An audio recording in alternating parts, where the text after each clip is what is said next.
there's data that shows that if a black man and a white man both go to a hospital with chest discomfort, chest pain, which is the major symptom of a heart attack, the white man in this country, now this is national statistics, not one particular hospital, one particular city, national statistics. But they both go to the hospital with chest pain. White man is more likely to be admitted, the black man sent home. We can't let the doctors off the hook. There is both explicit bias, which let's call it racism, where unfortunately you have them in every field, right? I tell people, well, there are racist bankers and there are racist lawyers and there are racist firemen. So of course there are racist doctors. And unfortunately, there are some doctors who don't place the same value on somebody's health and well-being because of their race. Time to embrace change and be about that life. This is Dr. Bass with the About That Life podcast, the podcast about life or living intentionally forever. As you know, February is Heart Health Awareness Month. Also, February is African American History Month. But when we think about healthcare and we think about the role that African Americans play, oftentimes all we hear about is disparities. Well, today, I want to bring somebody in that is shifting that paradigm. That's right. We are changing these stereotypes, reframing how we think about things, and creating an environment where diversity is commonplace. Now, it wasn't an easy journey, right? And this took him to places where he had to publish over 40 peer-reviewed articles. You know, been a invited lecturer in 30 different places, 6 book articles. I mean, just if I went through his entire CV, we wouldn't get to talk on the show. He was named one of America's top doctors 10 years in a row, and everywhere he goes, he's voted MVP lecturer, top lecturer. I mean, I'm just happy to have him on the show, that he could break away with some of this time. I know you all are itching to hear who it is, but I will introduce to some and present to others Dr. Quinn Capers. How you doing today, sir? I'm doing great, Dr. Batts. How are you? It's good to see you, man. You're a pro at this. I can tell. Thanks for that. Thanks for that wonderful introduction.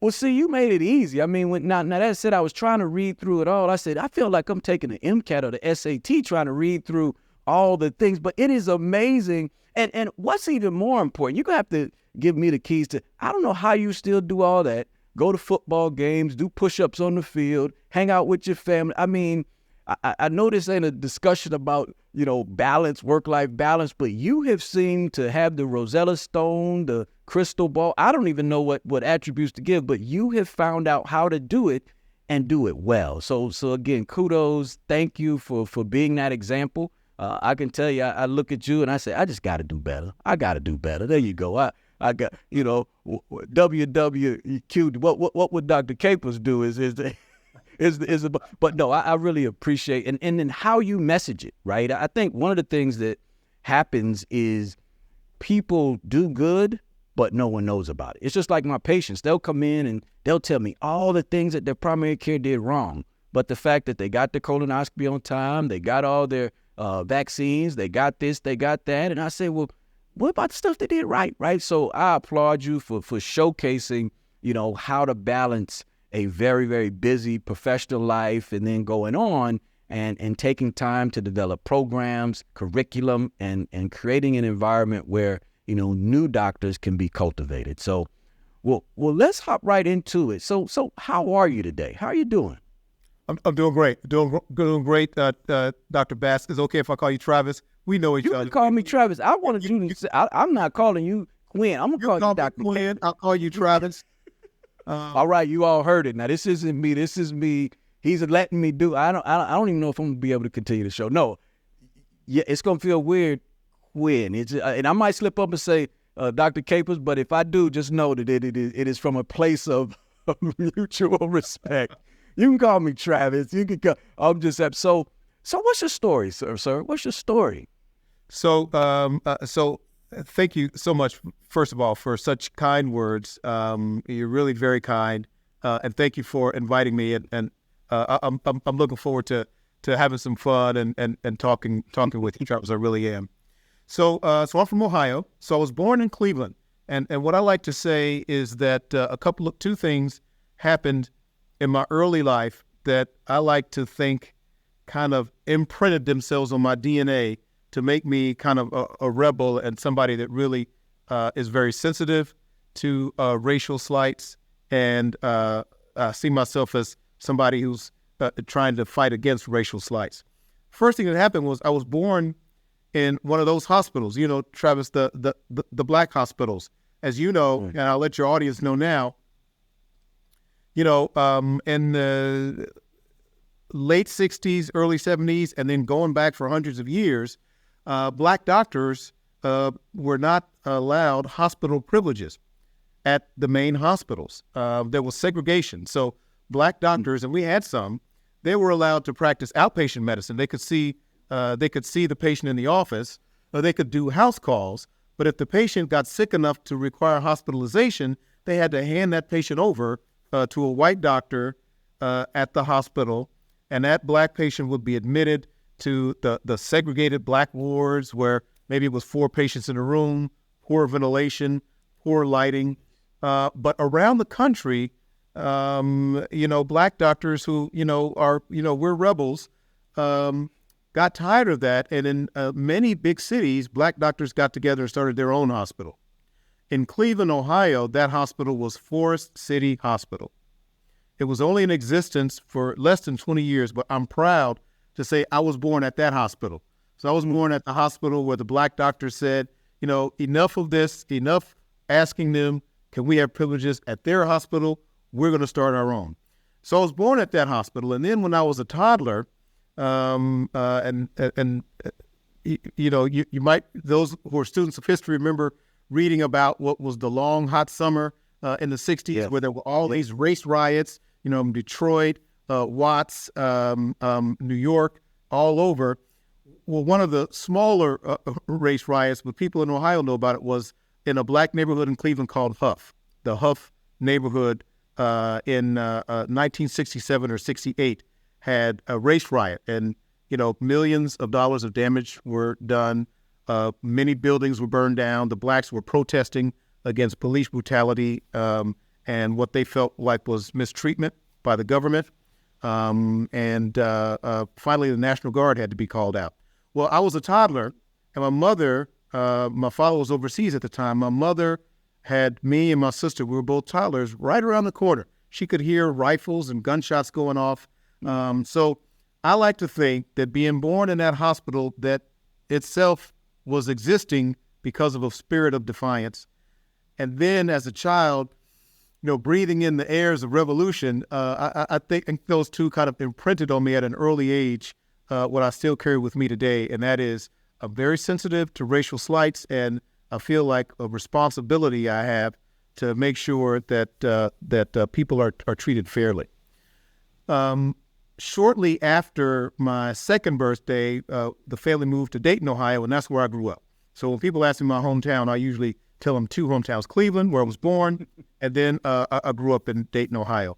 I'm a public school kid, went to public schools of Dayton, Ohio, was very excited about science, and always, as early as I could remember, answering the question, what do you want to be when you grow up?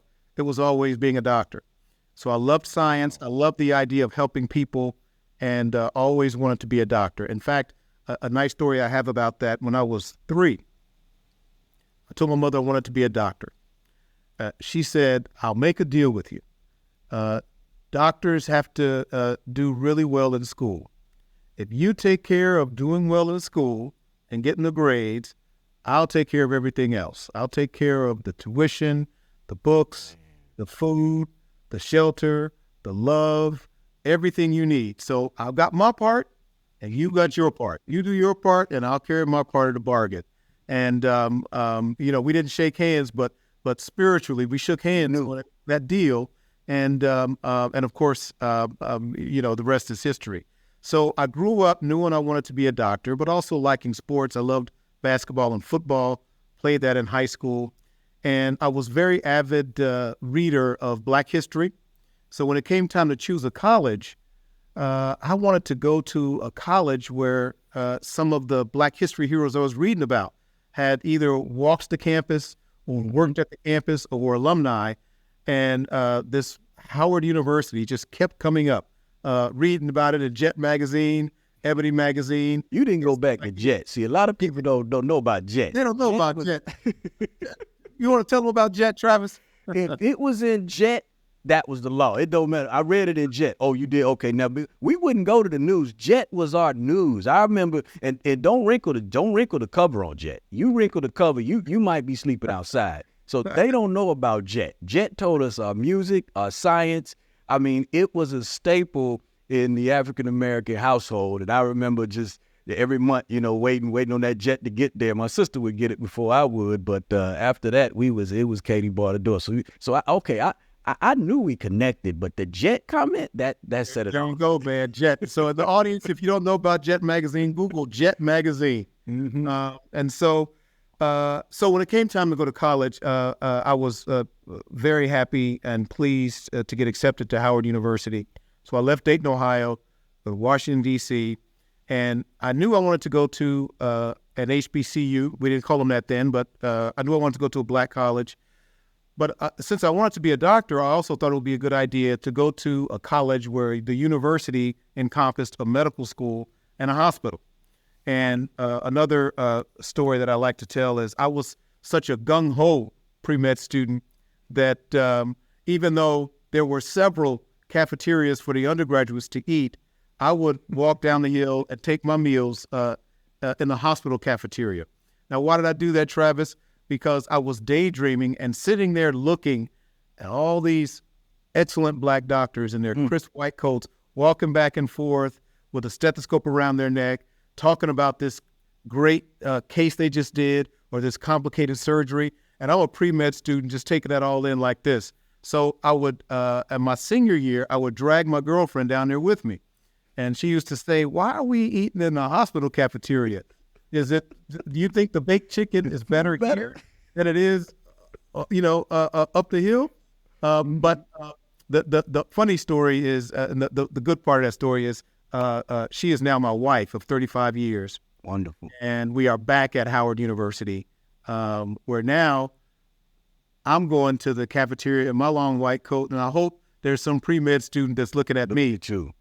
So that's that story. From Howard University for medical school, I went back to my home state, The Ohio State University, a fantastic school, tremendous resources. And I fell in love really back in high school, but really more in medical school too, with the heart and cardiology and the way Travis, we love the way the heart and the arteries and the veins talk to each other. I mean, it's a communication, and the heart is so very smart. It is beautiful. One of my best friends is a nephrologist, and we play this silly game where we talk about which organ is the smartest. He thinks the kidney is the smartest, and I say no, the heart is the smartest. So I want your listeners to hear this. When the patient's heart is failing and fluid builds up, the heart secretes a diuretic that will make the patient urinate to get rid of the excess fluid. When the blood pressure is too low, signals from the brain tell the heart to speed up so we can get the heart rate up so the patient doesn't faint. So the heart is intelligent. But also once I found out that it is that the leading cause of death in this country is heart disease. And then when I found out that Black people suffer from heart disease at much higher rates, then I was really hooked. So not only do I love the way this organ works, but it's the leading cause of death, so I can really make a contribution here, and it really impacts my people more than others. So that brings in my desire to do something to help all people, but particularly African Americans I'm sensitive to. So cardiology was what I knew I wanted to study. I graduated from medical school at The Ohio State University and went down to Emory, which was a great place to do my internal medicine training, my cardiology training, and then capped it off with my interventional cardiology training. Initially, after that training... Interject right here. You strategically pick places, and I'm just say this, maybe the exception of Ohio State, that really the population you served was the people you wanted to, serve everybody. But I'm thinking Atlanta.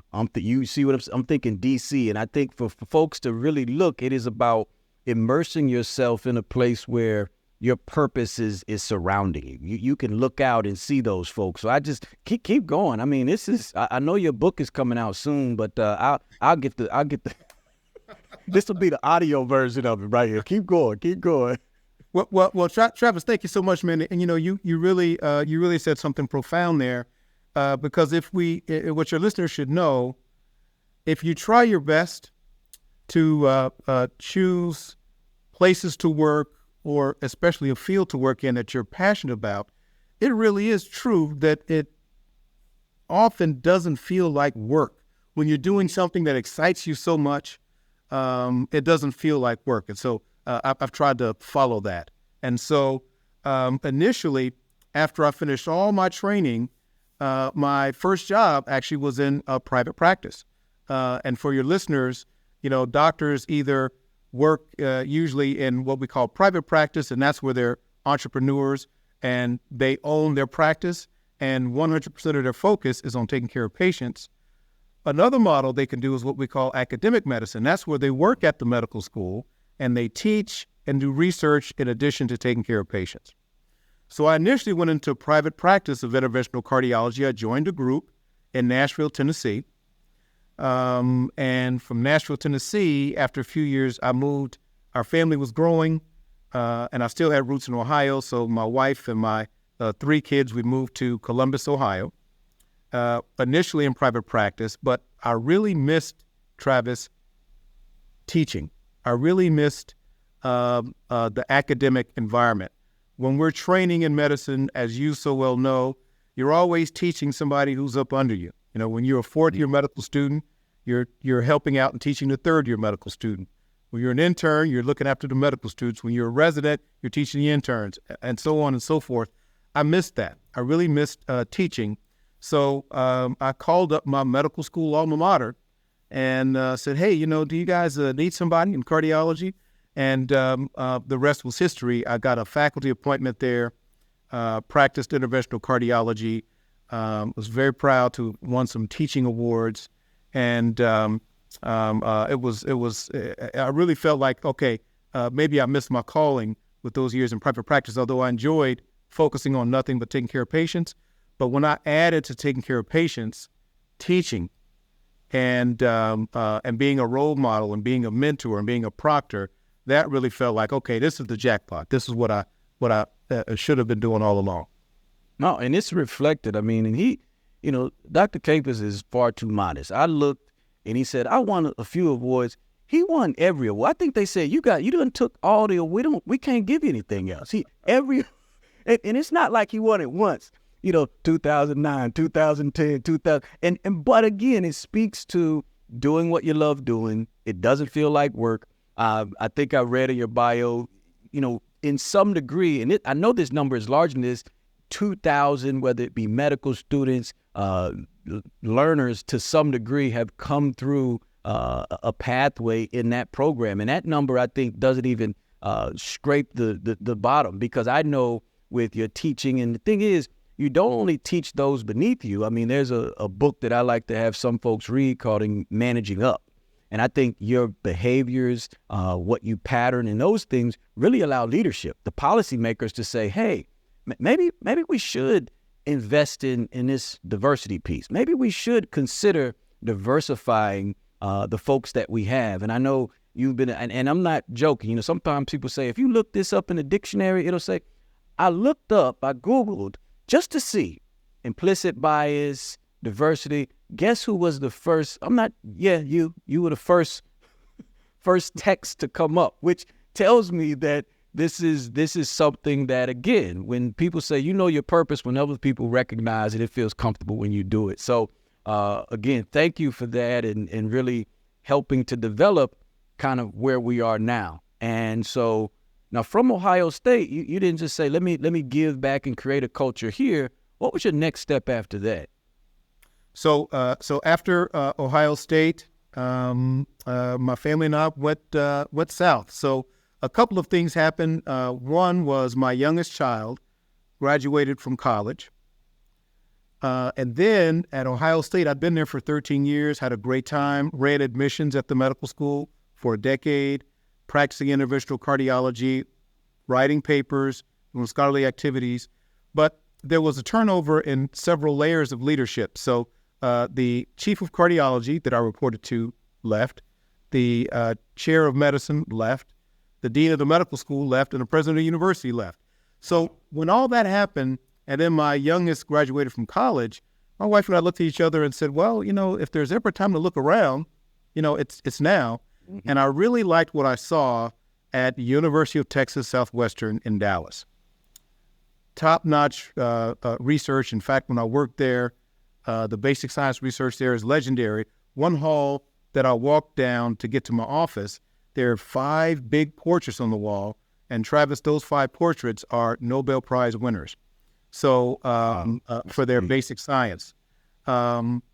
Also, they have Parkland Hospital, which is one of those legendary county hospitals like Grady, Charity Hospital in New Orleans, Bellevue in New York, Cook County in Chicago. Well, Parkland Hospital in Dallas is one of those legendary county hospitals that take care of patients that just have nowhere else to go. Right. So it had a university hospital, it had Parkland Hospital, and I said, well, that's a plus. The science is good, even though I'm not a basic science researcher, but I wanted to be in that milieu. And I knew some cardiologists there. So the more I looked, the more I liked, and we packed our bags and went down to Dallas, Texas, and I was there for 3 years, and I'm happy to have that in my portfolio that I was at University of Texas Southwestern. I'm happy to have that on my resume. Now, would you like to go into why it was time for me to leave, or you want to save that for later? Well, I like the flow of it. I mean, I think that just giving that longitude. I mean, of course, we talked about the outline, but I said it's just gonna flow. I'm listening. So I would just continue on, and then if you want to make that transition, and we'll make that transition. But that way we can do this timeline. I love the timeline. Okay, all right, man. So 3 years down there, and we really achieved a lot. Now down there, in addition to being an interventional cardiologist and a professor, so I'm doing the things that I love once again. But I was the associate dean of faculty diversity, so it was my job to help recruit faculty, Black, Hispanic, women, Asians, to diversify the faculty. And that's something I really sunk my teeth into, and we really made some good progress. Now right there, in doing that, what was the impetus behind making that a priority at the university? Because I think a lot of people hear about it, but you made it happen, but it couldn't have occurred without both a bottom level need and a top level prioritization. So what was the background behind or that backstory? So it's a school that had always had a value on diversity. They've got a diverse student body, one of the most diverse in the nation. And they were trying to diversify the next levels, the trainees, the residents and fellows, and the faculty. And they hadn't really had much success with doing that, but they felt like it was the right thing to do. And there were a lot of good people there who were saying that. So they felt like I could help do some of that because I'd done it with medical students. Mm-hmm. I'd done it with cardiology fellows. And so it just seemed to be a good fit. But kudos to them because they saw that as a priority. And I'm talking about the president of the university, the board of trustees of the university, and the other faculty at the university. So they saw that need. They said, we've got diverse students. We need some diverse faculty to teach them, to role model for them. And we're not having success. So it looks like this Capers guy might be able to help us with that. I'll also say this. It was right around and leaving, just talking now nationally, we all watched in horror the George Floyd murder. Right. And when George Floyd was murdered, it was gratifying to see not only the entire country, but even overseas. You remember seeing Travis protests and pickets in Iran, in the Philippines, in France, holding up signs about George Floyd. It was almost like we had a great moment where the whole world was saying enough of this racism.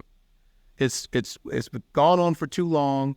We're protesting racism. And so the country, there was a rash of chief diversity officer positions opening up at companies and medical centers and medical schools. You probably got some of those. Come down here and be this diversity leader. So it was very much an era, a short era of we're going to try our best to eradicate racism. What we found out, Travis, is that you liked that, I liked that, and most of us who think diversity is a good thing liked that. But there were some elements of our society that did not like that. And in fact, they were seething with anger. And they had a plan, and that plan was to do some things with the Supreme Court, to do some things with the state legislature. And now we're in an era that I and others call the era of an anti-diversity backlash. Mm-hmm. So as a part of that, and I'm getting this to my story, Texas was one of the first states. Florida was first. Texas was number 2 to actually pass a law that really restricted attempts to enhance diversity. So a law that just went into effect last month, January, in Texas, but it was passed 6 months ago, actually bans, if you can believe it, diversity offices at public universities, which UT Southwestern is one, bans having people with the word diversity in their title. And I was the Associate Dean of Faculty Diversity. And actually put significant restrictions on the ability, Travis, to even talk about racism and teach about racism. And in medical schools, one of the things that I've been doing from Ohio State on is teaching about the impact of racism on health. Mm-hmm. And the impact of racism on health care. So as soon as I saw that this law was passed, I knew that it was time to look around again, because I could have stayed where I was, but I would have been muzzled in terms of talking about racism and the impact of racism on medicine. I would have been restricted in some of the initiatives that we started to recruit more diverse faculty. And again, I'm about having a job where you feel fulfilled. And for me, that would have felt the opposite of being fulfilled. I would have been smothering. So I said, I was very prayerful about it, said, God, what do you want me to do? Where are we going to go now? And I happened to see that my undergraduate alma mater, Howard University, was looking for a chair of the Department of Medicine. And so I applied, one thing became another, and so now here I am this is my third week on the job as the chair of internal medicine at Howard University. But again, as I started, full circle moment. I'm back at that institution where, if you say college is where your career starts, I'm back at that institution where my career started, and I feel truly blessed. No, I mean, so that story was motivating. It was moving, but it reflects, and I don't know if you listen to talk radio, but I do, and unfortunately we are mourning the loss of Joe Madison, the Black Eagle. But on his show, he would have this commentary that says the difference between a moment and a movement is sacrifice, right? And when you look at your resume and the things that you've done, the places where you've chosen to work, because you could go anywhere, but you said, I'm going to go to a place where I can make the biggest impact for the most amount of people, almost a utilitarian approach to what you do with medicine. And so it speaks to sacrificing one thing versus another. And I think that is beautiful. And it leads us to kind of where we are now and how we're talking about disparities in health, and particularly with, cardiovascular care. Now, the type of cardiologist that you are specifically, and I like to tell my patients, they're different flavors of cardiologists, right? There are ones like me that do prevention and sports cardiology and make sure you don't end up seeing one like you. But sometimes people end up seeing for whatever reason. So interventional cardiology, describe what it is and kind of what, because I know you love cardiology for the same reason, but why interventional? Yeah, well, thank you for asking that question. So I like to start out with the way interventional cardiology started out. So the heart, like every other part of the body, has to get its blood flow. The blood carries, and of course, this is for your audience because Travis knows all this stuff inside and out and upside down. And so the blood carries the oxygen, the nutrients, all the ingredients that our organs need. Well, even though the heart is the pump that pumps that blood all over the body, the heart has its own blood flow. It needs to get some blood flow too. And so the arteries that supply blood to the heart muscle, we call them coronary arteries. Corona means crown. And they're called that because somebody a long time ago thought that the way those arteries sit on top of the heart, it looks like the heart is wearing a crown. Mm-hmm. So those coronary arteries deliver blood flow to the heart muscle. And they are very important, but they can clog up. They can clog up with material that contains cholesterol, which is a form of fat that circulates in the bloodstream, white blood cells, blood clots, particles from cigarette smoking, air pollution. But imagine that these arteries that are supplying the blood to the heart muscle, they can clog up, just like pipes in a house will clog up. Interventional cardiology is a way for us to open up those blockages. And we do it through a catheter-based approach. So that means that there are two ways to mechanically fix blocked arteries in the heart. One is open heart surgery, where you open up the chest and actually the surgeon will reach their hand in and actually will operate on those arteries and bypass the blockages so that the blood, instead of going through the blocked artery, the blood takes a detour or a bypass. That's why that's called bypass surgery.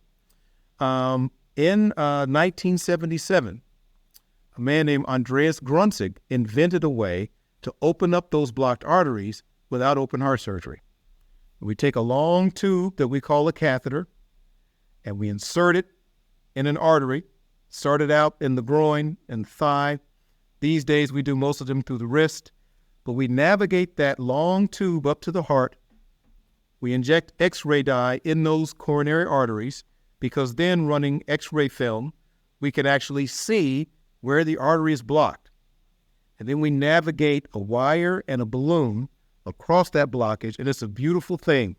We inflate that balloon, and it pushes all of that plaque of cholesterol buildup out of the way to restore normal blood flow in the artery. And these days, about 90+% of the time after doing a balloon angioplasty, that's what that's called, we then insert a stent, which is a little metal coil or spring that actually stays in. So we go through the blockage with the balloon, open up the blockage with the balloon then comes out. Then we go in with another balloon that has a stent implanted on it.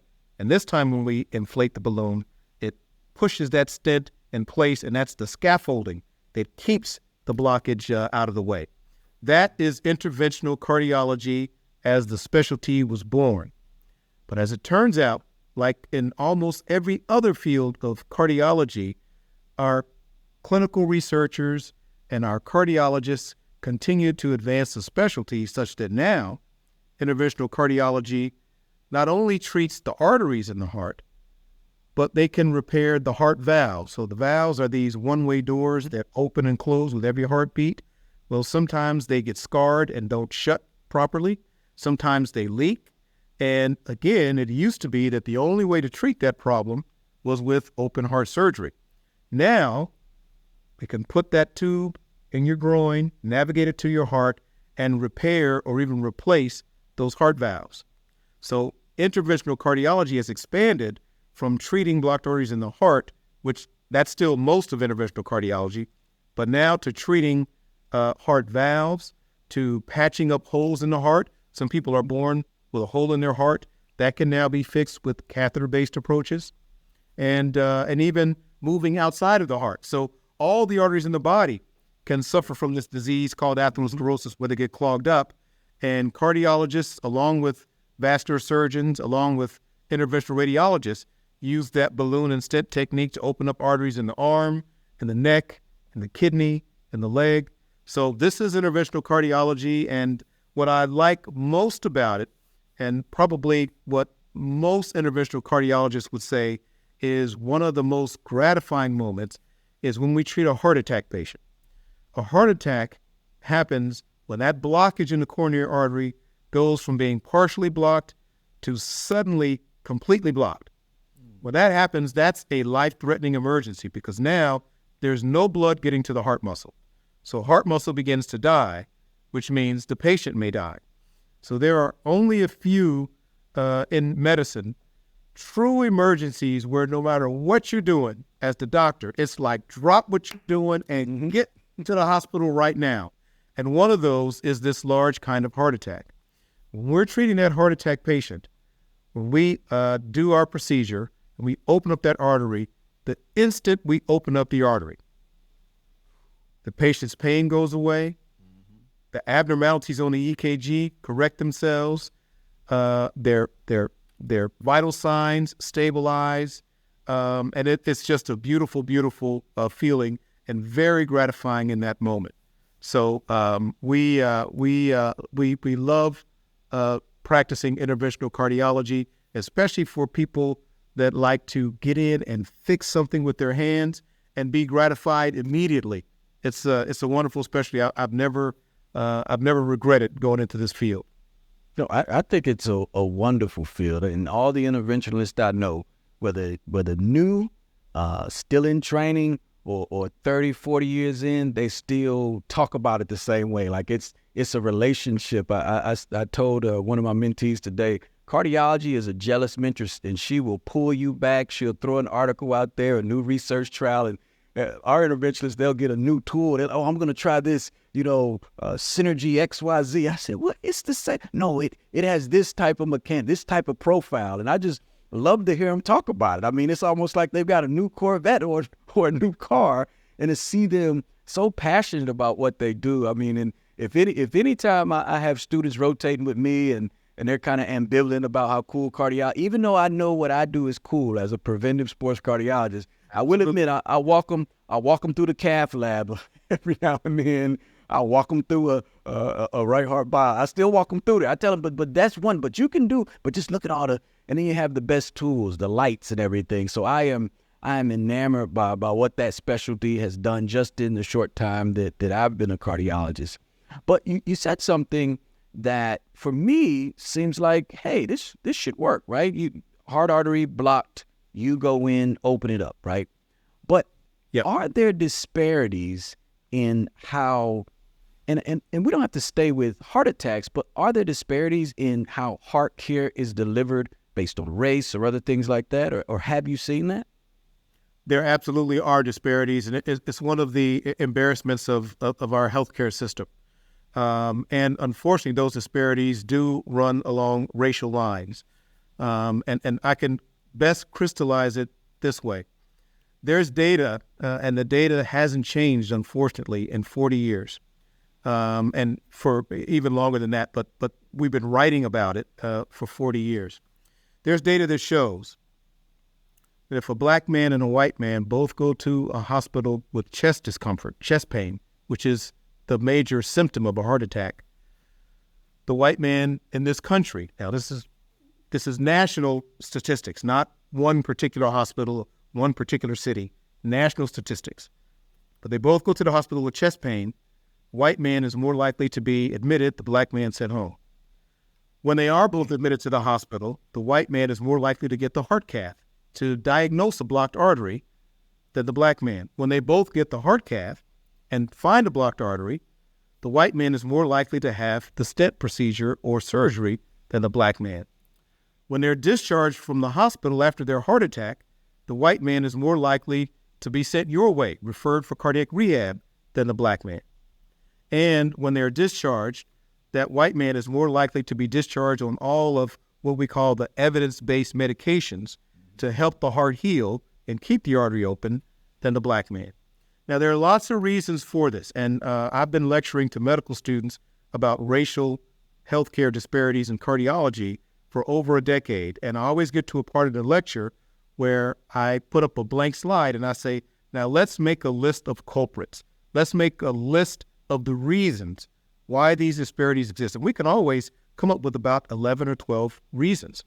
Some of those might be because of the hospitals where people are getting their care.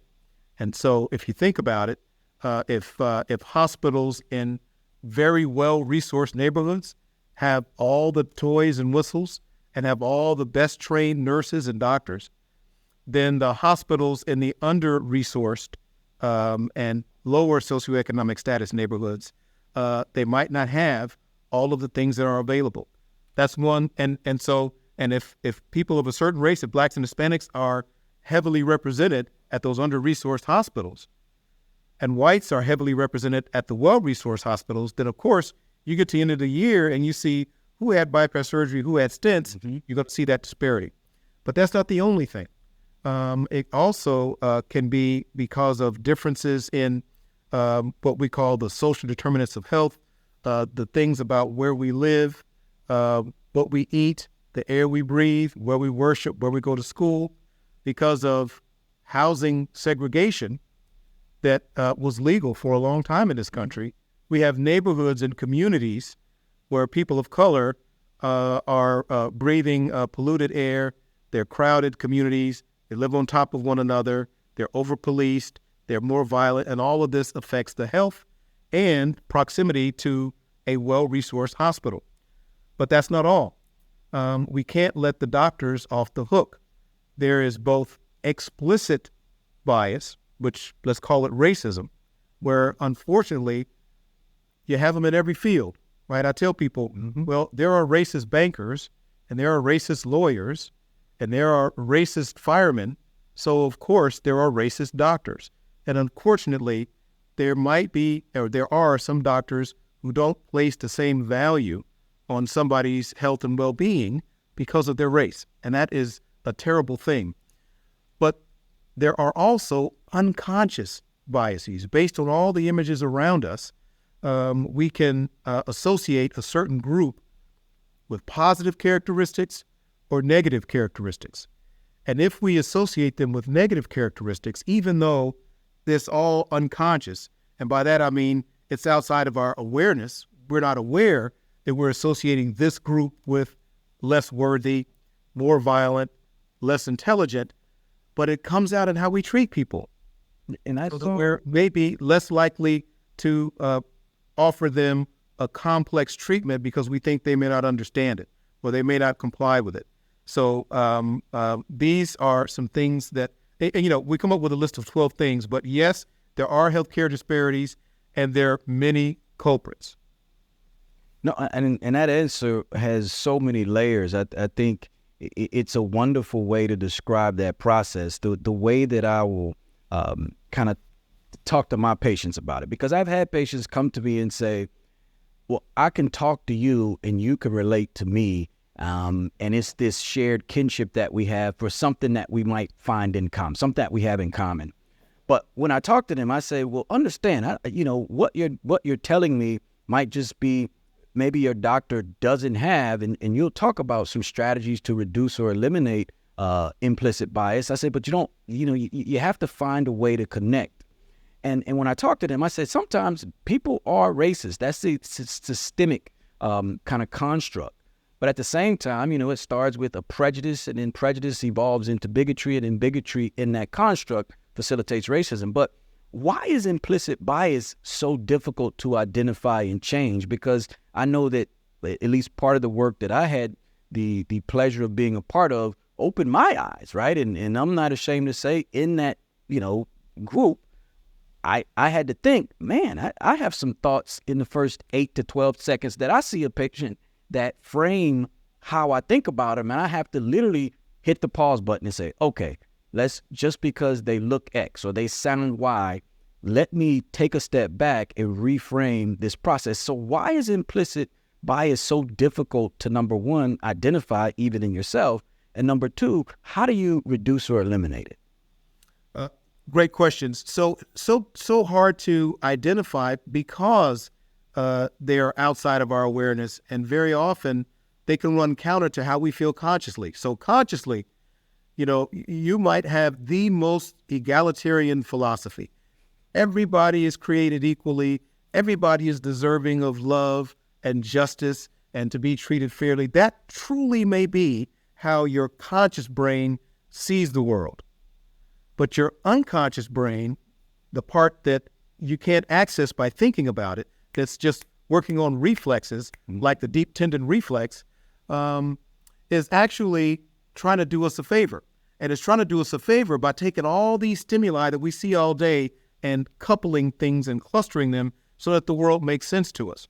And so what happens, an example that I like to use is, let's say I didn't grow up around let's say men who look to be of Middle Eastern descent, who have a long beard and wear a turban. They weren't in my community, so I didn't grow up with them, didn't have a chance to see that there can be wonderful people. But if the only time I see someone who looks like that is on the 6 o'clock news and is associated with a terrorist bombing, that's the only time I see somebody who looks like that. Or in the movie, that's the role they're playing. Then my unconscious brain, trying to do me a favor, will make that connection. We'll say that a man who looks Middle Eastern with a long beard and a turban, terrorist.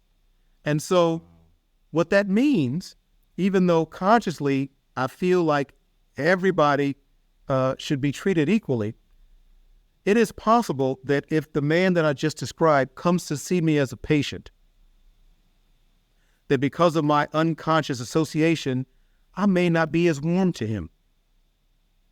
I may not listen to his heart and lungs with the same patience that I do someone else. I may not answer his questions the same way. I might tell him this medicine works, and if he says, I don't want to take it, I might say, well, okay, I've done my job. But if he looked like my cousin and he said he didn't want to take it, I'd pull up a seat and I'd say, come on now, let me talk to you about this a little bit more, because this medicine can save your life. So we can treat people differently based on but you know what? I come out of that interaction with that gentleman who looks like I just described, and at the end of the day, I'm patting myself on the back because I'm thinking, I saw 30 patients today, and I'm such a humanitarian. I treated everybody fairly because I don't even know that, no, you didn't. You actually treated people differently based on how they look, based on this thing we call implicit bias. So it is a real problem. And as you know, I'm active on social media, and not too long ago, I tweeted from an article that showed that the death penalty in the United States, a research study that showed often for the very same offense committed, the death penalty is handed out based on how people look. Darker skin, people who look a certain way, more likely to get the death penalty than people who committed the same exact crime, more likely to get jail time. And so implicit bias, this unconscious bias, truly can do harm. It has been shown to impact discrimination in the education system, in the justice system, and in what you and I do in the healthcare system. Now, you asked a very important question, what can you do about it? It turns out that what I like to say is, Travis, if there's a wrestling match between your conscious mind and your unconscious mind, it's not even a fair fight. Your conscious mind will win all the time. That's an easy fight. It's over before it's begun. So that means if you're thinking about it, you can override easily. You can override that unconscious bias. So some of the simple things we can do is say, I'm going to do everything the same exact way with every patient, no matter what they look like. I'm going to offer everybody a statin. That's a medicine that reduces cholesterol and prevents heart attacks. I'm going to offer everybody cardiac rehab. I've got a list here and I'm going to go off of everything on this list, no matter who it is. That's one way to override our biases. Another is, it turns out the way the mind works is if you can relate to this person. Say we both like the Dallas Cowboys. We both like jazz music. We both like golf. We both like Spider-Man comics. Those are all things that I like. It turns out if you're a stranger to me and I find out that you're a fan of Spider-Man and I'm a fan of Spider-Man, right away that actually inhibits the neural pathways that activate negative unconscious biases, because now, even though you're a stranger to me and we just met, you're not a stranger anymore. You're one of the gang. You're one of the gang of people that like Spider-Man. And so just that. And so what doctors can do is take that time to not just ask about the symptoms and the past medications and the past surgical history. Talk to your patient. What kind of music do you like? What do you do in your free time? Where do you work? What do you do when you have some recreational time? You try to find things that will make your brain say, oh, really? You got that in common. We got that in common. Because as soon as you find out you've got something in common with them, that implicit negative bias, the impact of it goes down. So there's some things that we can do consciously to override our unconscious biases. And so as you know, that's an area I've been very involved in, and I've been at many medical schools and medical centers teaching some of these strategies to help doctors in particular overcome these unconscious negative biases. Now, I guess the next question, and I know you got to run, but a couple more questions. Sure. So I like that technique and that strategy, but how does someone, and you talked about that clinical setting, but what if people aren't physicians? Can they still use that finding a common place and can they still use these strategies? Because as you mentioned, it's not just confined to healthcare. We see it in education. We see it in, corporate America. We see bias that permeates pretty much everything that's in our society. But if you're one of those people that constantly say, hey, it's happening, okay, can I use this strategy? Do you think it works outside of the realm of healthcare? Absolutely. And most of these things were researched outside of healthcare. So absolutely. Another strategy is one of my favorites called consider the opposite. When you have, let's say you're interviewing somebody for a job. You've interviewed them for the job, so you're taking in your information or your data, and you come to a conclusion. Before you act on that conclusion, call a timeout and say, now let me look at all that evidence again, but this time my assignment is to look for evidence convincing me of the opposite of my first conclusion. Then make a decision. That process of seeing both sides, forcing yourself to look at both sides, actually reduces the impact of our unconscious negative biases. So if first round you think, I have evidence here that this person is not going to be a good person, is not going to be successful if I hire them as our CEO. Pause. Now let me look for some evidence that maybe they will.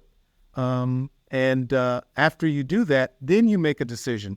Your answer still may be no, but at least you've done your best to scrub the bias out of your final decision.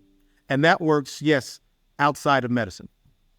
And I love the fact that just with those two tools, right? And now the reason why I say that is there's a host of tools. There's lecture series, there's courses, but I know people, I don't say want the cheat code or want the easy way out, but I think that's a starting point, right, for most folks to find that common place, to find that place where you say, okay, the way this person looks or my exposure to them, and I know that construct is the others, right? And if you're out of that in group and then you're in the others group, really think about it, because I think when we start to do that, that will allow us to build more relationships, break down these barriers, build more bridges, and to create an environment that won't be perfect. That's what I tell people. I said, I tell my patients all the time, the goal is not perfection.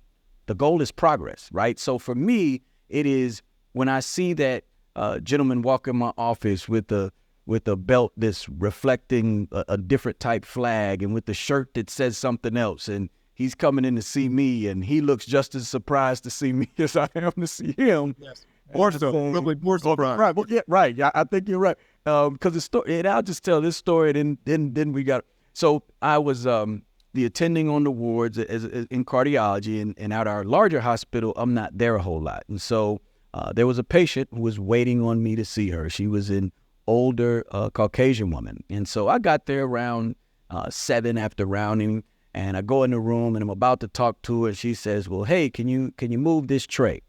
And so I say, "Okay," because I had on just scrubs. I didn't have my white coat, so I moved the tray. "Hey, can you move that trash over there and put that over there?" I said, "No problem, move the trash. Can you get me that blanket?" Right? So I'm doing all this stuff. So while I'm doing it, the nurse walks in and she says, "Dr. Batts, what are you doing?" I said, "Well, she needed the tray moved. She needed, well, what are you?" And the patient's eyes got big. She said, "That's Dr. Batts?" And the nurse says, "Yes. That's who I've been waiting on all day?" And the nurse says, "Yes." And so I tell that story, and sometimes people say, and of course the patient was apologetic, and I said, "No, ma'am." Because when I think about it, I know that for her, that was probably the first time that she's seen a cardiologist like me, right, for whatever reason. But I know that pipeline, right, that in the grand scheme of things, I mean, we make up, what, less than 5? I mean, you are more likely to see a professional athlete that probably looks like me than a cardiologist. And so I know that it's one of those things where bias occurs because of the environmental stimuli and everything that she saw. So it wasn't an opportunity to get angry. It was an opportunity to build a relationship. And now, fast forward 10 years, I got to tell her to stop bringing me cookies because I'm vegan. Right? So she, but it is because we built that. And she always, you remember what I said, "Man, we don't even have to talk about it, ma'am." But I love her to life. She is a wonderful patient, but it was just an interesting interaction. And I tell that story to say that it's about building relationship. And I think that's what you've done. And when I look at the gamut of what you've done in multiple places across the country, it's been wonderful. Well, I don't want to keep you from that balance of the time, and I don't want this to be the last, because Mike would say he held you up for an hour. So, Dr. Capers, do you 4 or 5 things, anything you want to give us so people can take these tools? You're already giving us 2 great tools, but just some take-home points for folks as they think about coronary disease or as they think about bias, just some gems that you want to drop for us. Yeah. So first of all, thank you so much for this. This has been so much fun. Health-wise, think please about movement. You have to move. One of the, it's as simple as this: people who exercise live longer than people who don't exercise. And for many people, the best exercise you can do is just walk. Just get up and walk. You'd be amazed at how walking can lower the blood pressure. It can lower your blood sugar. It can lower your blood cholesterol. It also has some mental health effects. So movement to protect that heart and to live a long life. We live in such fraught times with so much racial and ethnic hatred, it's funny that the way we get over that and the way the new generations get over that is just by familiarity, just by being around each other. So the people who are teenagers now, they're growing up in this country when it's at its most diverse. And that's why they think racism is silly. Like, what are y'all talking about? Mama, grandma, what are you talking about? They think racism is silly. The best way for me to learn that man who looks to be of Middle Eastern descent, wears a turban and a long beard, likes Spider-Man just like me, likes jazz music just like me, likes, whatever just like me, is to be around him. So the way we're going to get over this ridiculous discrimination against people based on how they look is when we all mix in together, and you will see positive traits in people who don't look like you, who have a different religion, different sexual identity, different race. But if you spend time with them, you'll see they're just like you. They got the same human impulses that you have. So that will be my plea for us to spend time with somebody that you ordinarily wouldn't spend time with. Because when you do that, you're taking a step closer to ending racism, which we all want to do. Wow. I am, as you can see, I was waiting for more. And I know I was just waiting. So what that means, this is a to be continued. We're going to end the episode. I'm going to have you back whenever things settle. But Love June Travis, man. Yes, sir. Well, first off, again, thank you so much. I mean, I don't know if you could tell, I was trying to not look down, but I'm jotting notes. And let's just say my page, unfortunately, is full. And so I've been jotting notes because I respect and admire just the work that you've been done, the passion that you put into your purpose, and your ability to, Mark Thompson would say, make it plain, right? To really make it so people can encapsulate the ideas, your talents, and your time that you spend to really make things available for folks. Well, as I said, this is Dr. Bass with the About That Life podcast, the podcast about life, where we truly focus on living intentionally forever. Today, I had one of this country's greats, a great leader, a great physician, a great educator, a great man who discussed everything from coronary disease to racism to breaking down bias. He left us with 2 key points: move, whether that's physical movement, mental movement, or emotional movement, toward a place that might be uncomfortable. But to change an environment that we live in, we have to get comfortable with being uncomfortable. The biggest thing that he told us about was being okay with change. But before we can focus on truly changing, we have to change that G to a C and take a chance. Take a chance on something different, something new, and something fascinating. And that is take a chance on building a bridge to somewhere else. Thank you and have a delightful day. We truly hope you enjoyed today's episode. If you did, share it with a friend, leave a comment, and certainly join us for our next episode of the About That Life podcast.